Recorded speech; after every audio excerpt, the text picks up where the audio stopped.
hear the first officer in the background talking to the passengers.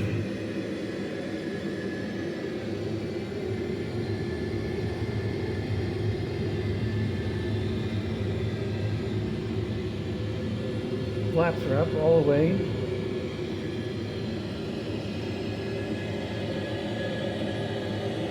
It's very, very complicated. There's a lot to do, and I'm not doing it justice with this short little video. But in the future, if you guys have any questions or want to see anything or ask about anything, I can certainly make a video specifically for your question, show you what things do, what it's really like to pilot a 737 airliner aircraft. Another thing you can't hear is I have headphones on where I'm communicating constantly with air traffic control in the tower and that sort of thing. I can zoom in a little bit on the outer view.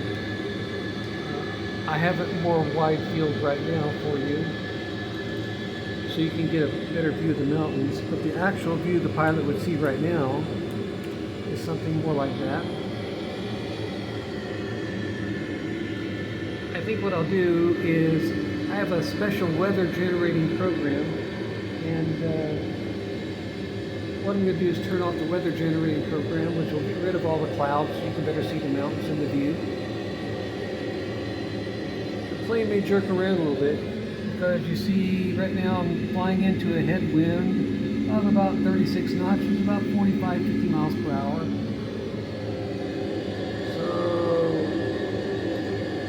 I turn the weather generating system off. Here, that makes it a little bit easier now to see the mountains.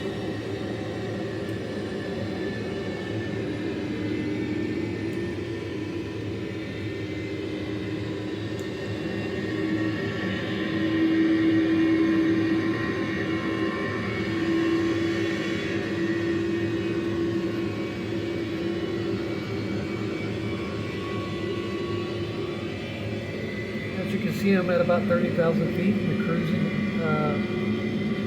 cruising altitude, and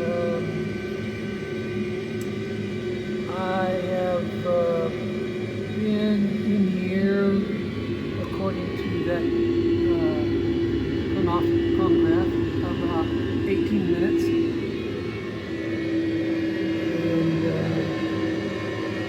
It looks a lot better without the clouds, just for you guys to see.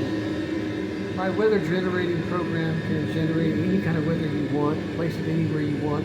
So in the future, if you want me to show you what it's like to really fly into a severe thunderstorm, which pilots never do, I can show you what that's like. You can see how much turbulence, how much problems there are flying through a real thunderstorm.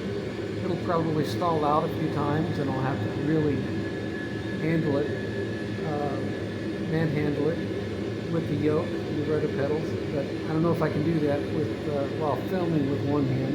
I'm gonna have to get a tripod to put my camera on, so I can narrate a little better, pay attention to what I'm doing so I don't crash. A lot of my friends and family members ask me, do I think I could really fly a Boeing 737NG? And my answer is always, I'm certain I can set the flight up in the flight management computer. I could taxi out, I could take off, I could climb to cruise altitude, and I can even land it without everyone dying. Note I said without everyone dying.